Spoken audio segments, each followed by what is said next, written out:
Boom. The show is in. Hey, what's up, everybody? I'm also with PDQ. I'm Katie, also with PDQ. And I'm Josh. We're here today to talk about hardware and how to pick the right hardware. Big disclaimer at the start of this one, we are full of opinions. I'm not going to say they're the right opinions, but they are. No, mine are right. Mine are always right. They're only right. We only have the right opinions. But we're here to just talk about our opinions on how to pick hardware, whether that be end user equipment, networking, server storage, any of the above. We can just kind of see how this conversation goes. So I figured I could start off with something maybe a little controversial, and it's end user equipment, because everyone likes to have an opinion on that. And the first one that I've actually seen a few threads on recently is laptops versus desktops. You know, kind of that laptop life with a dock versus a desktop. Kind of curious what your guys' opinions are, what we've done here, what you think. I much prefer laptops just because, especially with the current situation going on in the world, right? Like everybody's working from home. It's much easier. I mean, yeah, you have to buy the peripherals like a dock, but I'm sure the overall cost comes out to be, I hope, the same. But That's true. I mean, you get a couple extra added problems by having more moving parts, but I do think that the recent, force to work from home has been beneficial to have a laptop because you can send a whole computer home with somebody, and it's portable. Okay, I think that's fair, but for the sake of conversation, I'll play devil's advocate. Laptop comes with a whole bigger headache. It's typically more expensive by the time you get a dock, right? And then the serviceability aspect.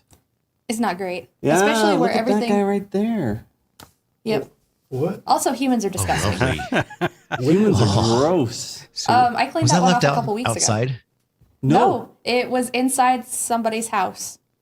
100% of the How time. does somebody's house look like that? This is one of our I want to see laptops. what the inside of their house looks like. It's got to be just rusted Yeah. everywhere. Yeah, This week on Hoarders. This is, we won't name names, but this somebody is that No, it's okay. Yes. Please don't. Please Yes. don't. I Works here. don't Yeah. want to know whose it is. Yep. Wow. works? yes. Oh my goodness. There you go. Yeah. Yep. I cleaned that off a couple weeks ago. Like I got the calcified? industrial strength, kills everything, antiseptic. So you don't have that issue with a desktop. No, you get the issue of, oops, I'm sorry, I spilled 32 ounces of Diet Coke with lime on my computer. It doesn't turn on anymore. Happens with the laptops. I mean, that did happen 2 days ago. So that leads into the next thing when you're picking equipment, warranty. I think everyone has an opinion on warranties, right? There's always that question when you go to buy, is the accidental damage worth it? Yeah, totally. I think overall probably going to cost you less than what another computer would cost you. I think so. Yeah. I think from like our experience here, I think there's been a laptop with a watermelon feta salad. Watermelon feta salad. There was Yeah. the one that got checked in baggage, made of metal and dented. That's like, right. The corner was all skiwampus. Yeah. I agree with you guys because I typically will not buy the extended warranty on things, except when it comes to computer hardware. Yeah. I will always do that. Now, personally, like I never do for personal use, but that's because I'm stubborn and I'm like, I'll never break this. I'll never I'm the same spill way. anything Yeah. on it. Plus, you can fix it. Well, I can't. I just buy a new one. There is no fixing watermelon feta salad on a motherboard. True. Like it's a game over. True. Let's troll around for parts on eBay and spend 2 weeks taking it apart. The thing that I'm saying with what Marcel's saying too is like a desktop can probably be Legoed whenever something needs to happen to it hardware wise. Probably lasts a lot longer. Yeah. If the other thing is money. Like if budget's a big deal, then our desktop's actually cheaper overall. Yeah, overall, by the time, because you end up buying like laptop, dock, and you still have to buy the same peripherals, whether it's going to be monitor or whatever, but you have that dock cost, and they're not cheap. What are those desktops called that are like OEM made? Can't really mess with them too hard. I've seen them. Oh, like the all-in-ones? I think so. Like where it's like a monitor or like the old iMacs? No, they're like the case itself and everything inside is very statically set in there. They don't want Oh, yeah, just, the so little HP not a, guys or I forget what they're like not a white box, but. Yeah, you'll want to do a Right. different desktop than the one we've got up there. Yeah, That they don't is make Dell's computers with newest turbo buttons model. anymore, do they? nice. That's the 2022 model right there. That was still kicking in Always loved 2016, I think. Really? Yeah. This it was is us? beeping in a closet. Nah, this is Oh. from a different job. Oh, Nice. I say I don't remember that ever. Well, yeah. Our company's not old enough for something like that. Scott says in the chat that the Dell has a docking monitor, and we actually looked at those for a second. Yeah, They're I don't pretty think we cool. ever got any Dell ones. We got a couple other brands. yeah. Like we have some Lenovo ones in the rooms over Yeah. here, and they work pretty great. Yeah, We can so- speak on what we use, right? Like, Sure. I think And why that we comes do up to like consistency on end user equipment, right? Oh, Like, totally. is it Yeah. worth it? I think there's conflicting things. Like, do you pick a vendor and deal with the vendor lock in? Well, what's great is if you have a few models of laptops, drivers for MDT, super easy. You don't have to maintain that. Yeah. Inventoring's easy. With our inventorying process that we use, it's very easy. There's Yeah. only a few model types, right? Keeps it. It's nice to be able to have somebody, if they want to move desks or whatever, they can just pick up their stuff and go to another desk. If you keep the kind of same things, it's an easy cord swap here, cord swap there. Whereas if you have a whole bunch of different things, you got to worry about, in this day and age, Thunderbolt drivers. Yeah, Thunderbolt has kind of changed the game on end user stuff, right? Like if Yeah. I've got a single Thunderbolt dock, at some point I can, as long as the machine I have has Thunderbolt, I can move around really anywhere. Right. Like, do you guys remember the old the big docks you had to like set the laptop in that were super proprietary? Still Those old have that. ThinkPad docks, man, I love those things. Yeah. They always worked, but only for one type of laptop. And that was a question I wanted to ask you guys because we moved into a new building this year. You guys were tasked with basically, from the ground up, taking care of the infrastructure, the hardware, and everything. What were some of the considerations that you took into account? Did with employees coming in, did you think, okay, let's standardize everything as much as we can? How did you go about that process? Yeah, we actually had an additional problem too, that we went from a building that could handle maybe 50 people tops, Maybe. 50, 60 people, and we were expanding to space that would hold 150 people. So we were scaling up and we didn't know where people were going to sit because we were also working from home during a pandemic, and it'd leave us with a lot of empty desks. And so we entertained the idea for a little while of hot desking, kind of, to where there were little retreat spaces where you could go and work out in the open or go and work out in a room with a door that closed. And so we made the decision to standardize the hardware, similar laptops that could take similar docking stations so that you could take your computer anywhere in the building and work if you needed to. Yeah. So I think one of the considerations there was we picked a manufacturer that we liked. In our case, we landed on Lenovo. We could have landed anywhere, but it was familiar for us. And then we just looked at lines that could share a dock, right? That you pull up, Lenovo has this amazing but also terrifying Excel document that is like every model number on the horizontal and vertical axis. And you can do like one of the find if it matches. And we found two models that share. So those are what we landed on, and it was basically we can pick and choose some processor and RAM and things like that, but overall peripherals are the same. Right. Scott mentioned this in the chat. He's like, especially when you're sending new employees work from home, or if they're coming and going, kind of like the situation we're in right now.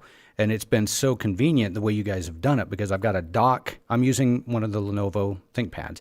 I've got a dock in my office, and I'm lucky enough I've got a dock at my home office, and it's been seamless. So thank you.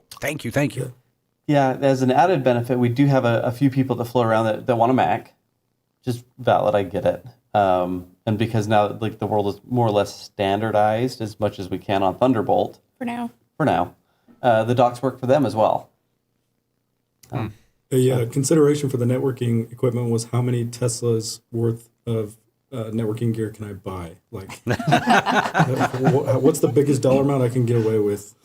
I guess we could kind of pivot to networking and opinions on networking, because I think end user stuff I think our general consensus is pick something that works for you, whether that's desktop or laptop, and then try and standardize as much as you can. It just reduces that overall headache. Right. So for networking, it's basically I have it two ways. You've got if cost is a factor, then obviously you need to consider that. If cost is not a factor, your next one is ease of use, right? Which is also for me, it's anything else. I think if you standardize your networking gear or you standardize your endpoints, it's going to make it a lot easier for your system administrators or yourself to administer that, right? Well, cost, but in what way? Because cost can be defined in so many different ways. Right. So I can't speak business or management, but Josh can, which is why when I need to buy something, I'm like, Josh, I need you to convince them that this is totally worth it. Okay, fair. So one of those things that we had a conversation on was, Well, how do you consider value? Like, how do you speak value if something is a lot of money? How do you give that? oh, value? that's hard, right? Somebody just said Austin looks like a skinny Bam Margera in the chat, and I'm sorry, but it made me laugh.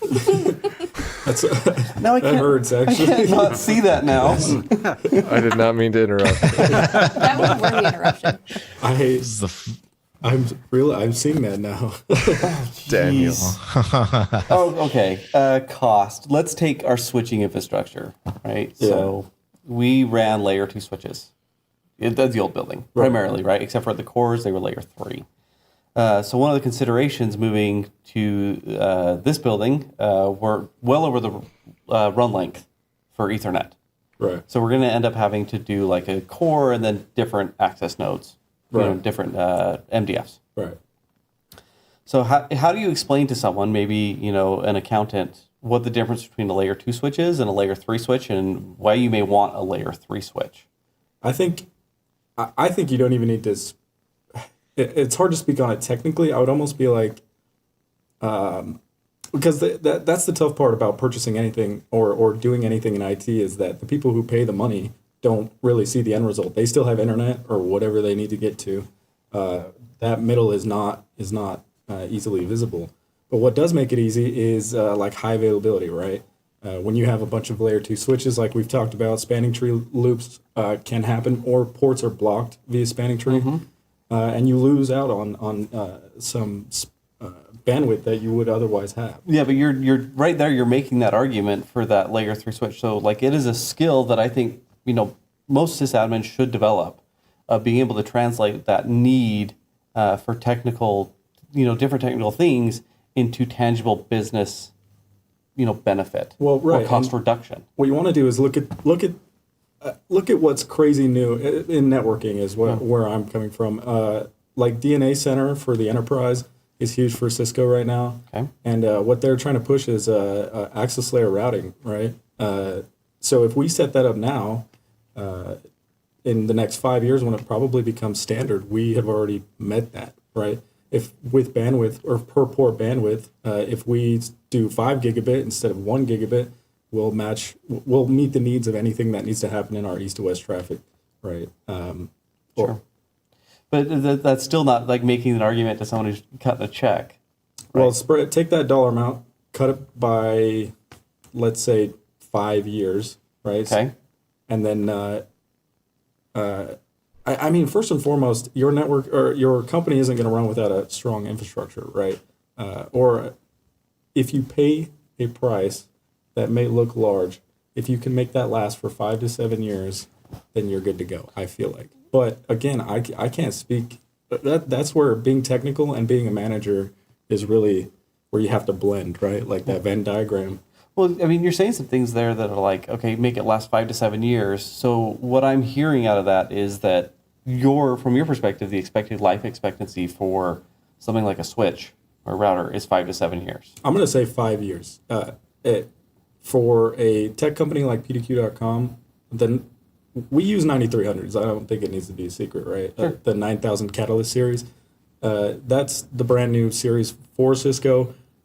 I would take its life expectancy that Cisco gives it and apply that here. We don't need to buy switches until this is end of, I'm going to say even support. Sure. So, and then that justifies, I feel like that justifies the cost because you've also got, I'm familiar with Cisco, right? So it goes back to ease of use where it's not like I'm learning a new platform. I just come in and go. Well, yeah, and we can tie that back to someone that is cutting a check back to, the cost of labor. Exactly. Right? Labor's not cheap. My favorite thing I've learned here is take time wasted in terms of salary and take everyone's salary you've wasted in 1 to 2 hours that something had to be done. Yeah. And that's going to cost more over time than the initial cost of the equipment. Yeah. Would have. And that's kind of a slippery slope to get on because you start talking about like opportunity cost. And what was that? And then how do you put a number on that? And then it gets really messy and Yeah. really fast. See, like I just know packets, man. I don't know. I do not know how to be a manager. Well, I've got one question for you guys, because in this situation, a lot of companies, when you're talking about 5 to 7 year lifespan of a piece of equipment, you amortize that cost over the 5 to 7 years. So in our situation, where we basically bought all new equipment all at the same time, Yeah. are we expected to take that full hit, 5 or 7 years later, or was there a thought of, okay, we'll slowly replace these things so we spread the cost out more evenly down the road over the lifespan of these pieces of equipment? That's a brilliant question, and it's something that we actually consciously chose, and we did the same thing with our x86, server and storage. There's a huge benefit in having a homogeneous hardware set in that data center. We're not missing like CPU architectures and things like that. So we actually consciously choose to rip and replace large sections at a time. From my experience, that's been the easiest thing to do if you can swing that capital expense. Well, like I said, there's two limiting factors. It's either cost and or ease of use, right? We so much don't have an issue with cost. I mean, obviously it plays a part, but we aren't so much we're not SMB in the terms of the cost of things being a huge factor into how we decide. And we've also got great managers like Kitty and Josh who can really explain to the people who pay the bills why we need these high value items, right?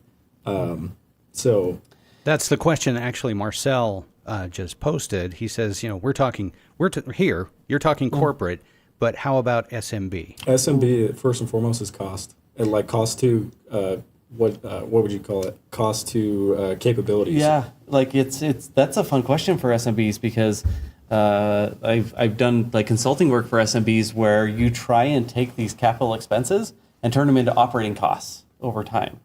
Right. I'm actually curious your opinion on this. At where I was working before, we bought a lot of gray market, either Juniper or Cisco. Yeah. Which is secondhand or Look, not necessarily support. Yeah. I'm curious your opinion on that gray market.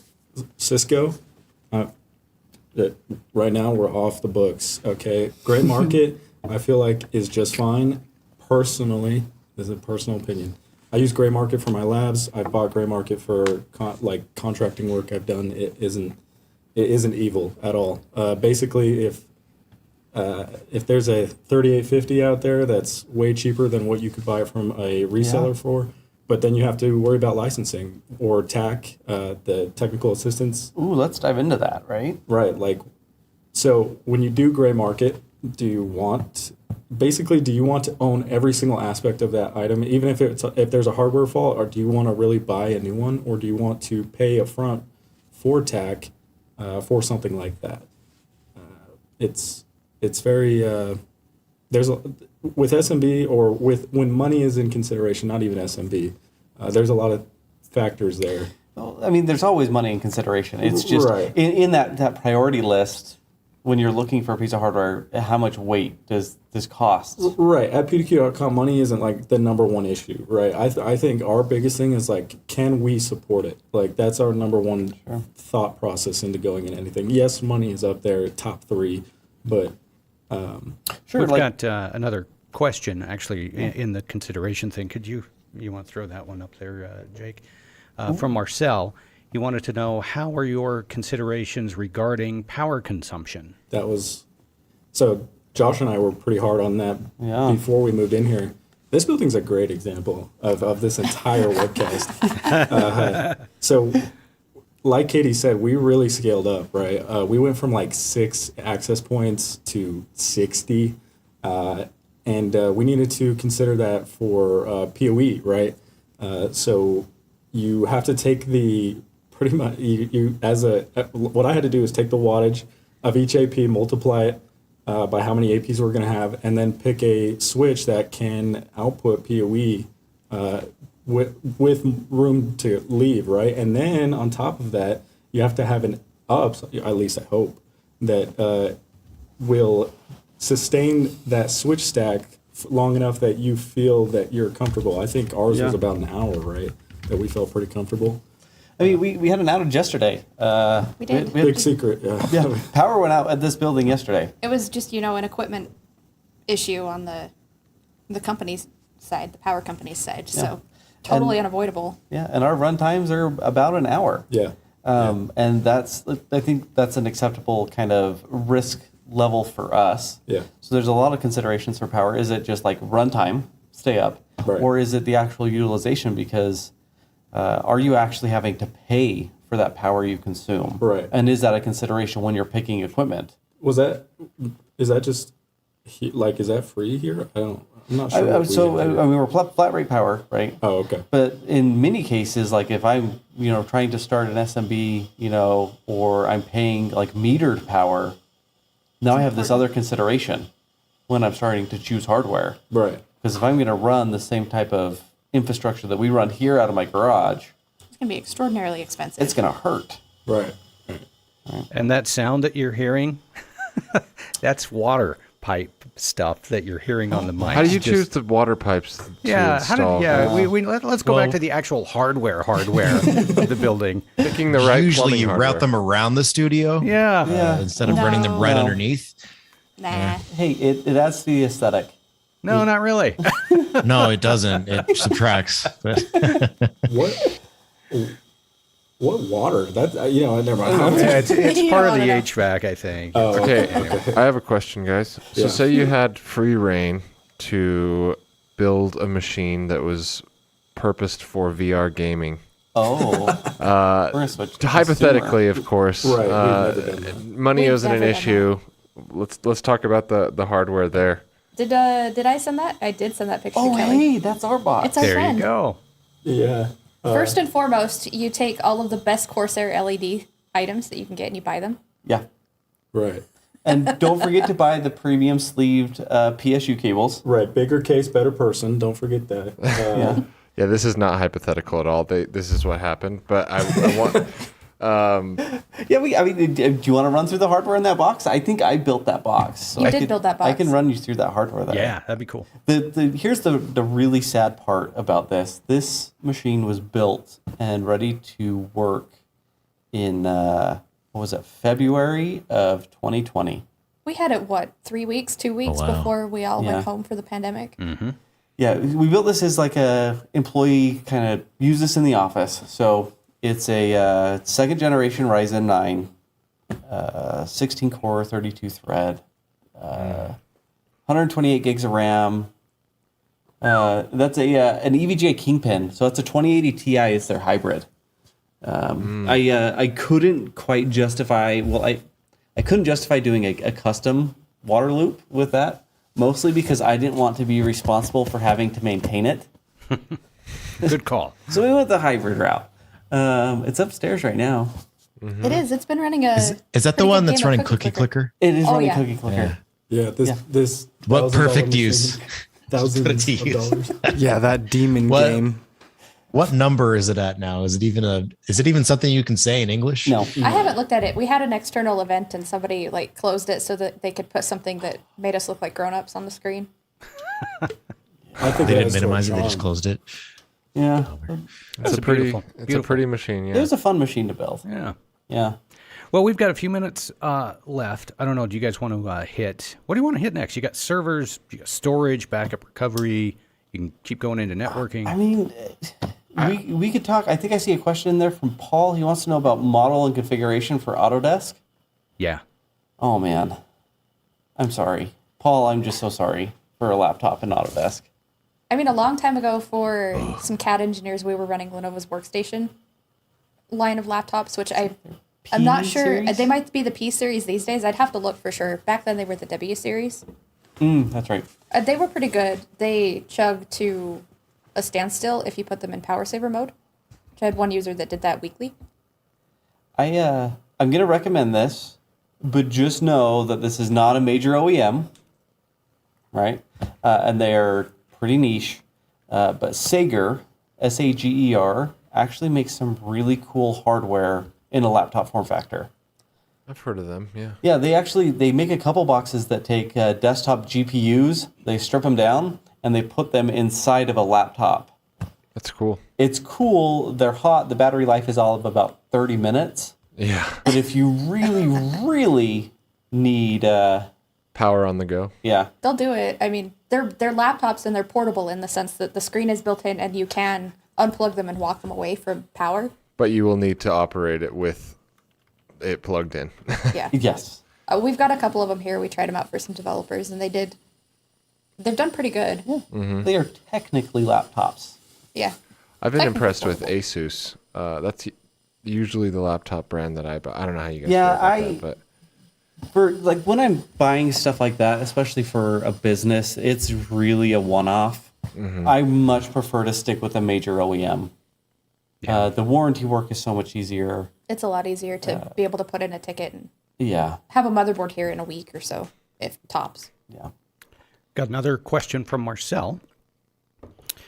He would like recommendations for backup infrastructure. I can tell you what we do, what I've done in the past. Same here.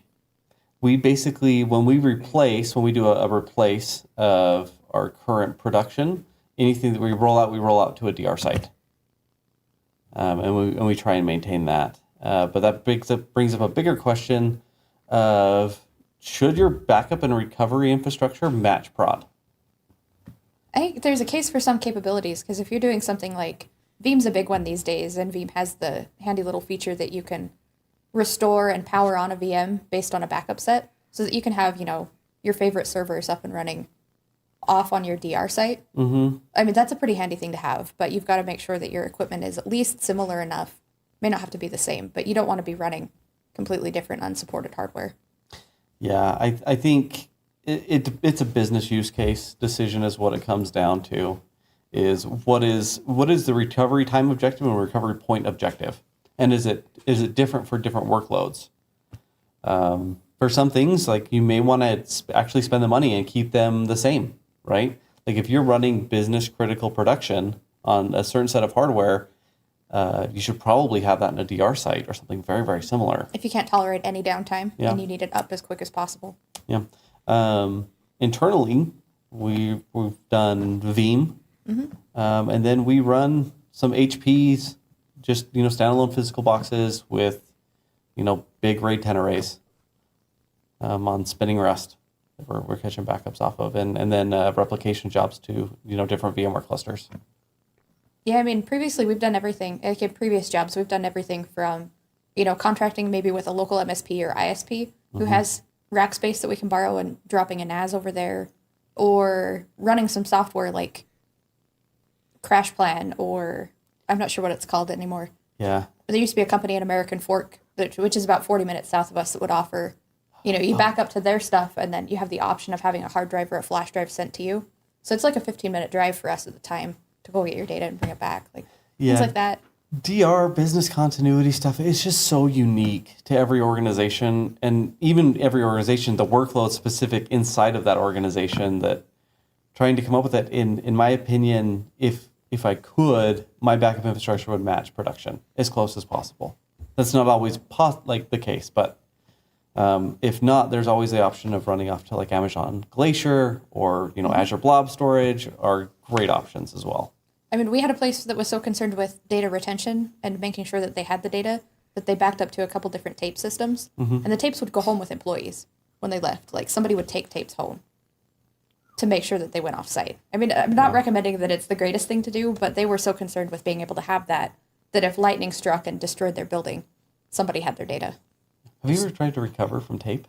No, thank God. I was only there for 9 months, and I didn't have to deal with anything after that. But I would look at the tapes, and I'd be like, I hope I never have to restore from you. The government would back up to tape on site.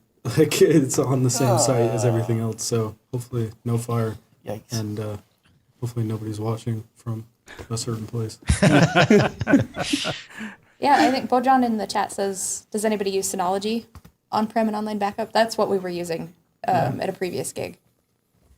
Works pretty well. Interesting. Anything else you guys want to hit? I think we could easily do a part 2 of this Oh webcast. my gosh, yeah. Oh yeah, we can chat. I mean, It's never hard to find people to nerd out over hardware here. yeah, we'll just leave on the maybe the cliffhanger of Intel versus AMD. and we can just like let that little fire. We'll just drop that in the bucket. That's how we'll start the next one. Yeah. Well, now I want to know. Oh well. You got to Google Tune it in and for the form an next- opinion, and then you can join in. Yeah. I'll pick your brain after the show then, Josh. All right. Yeah, we can do I'll that. get a preview. Cool. Well, we got any other questions? Anybody want to hit on anything burning? I think that is about it. Okay. Well, as always, thanks for joining us. Josh from pdq.com. I'm Austin. I'm Katie. Bye. Thanks for joining our webcast today. If you have additional questions, you know what? We'll probably do a part 2 of this webcast. If you like what you've seen, please subscribe to our YouTube channel. That would make us all smiles here. Have a fantastic week, and we'll see you back here next time.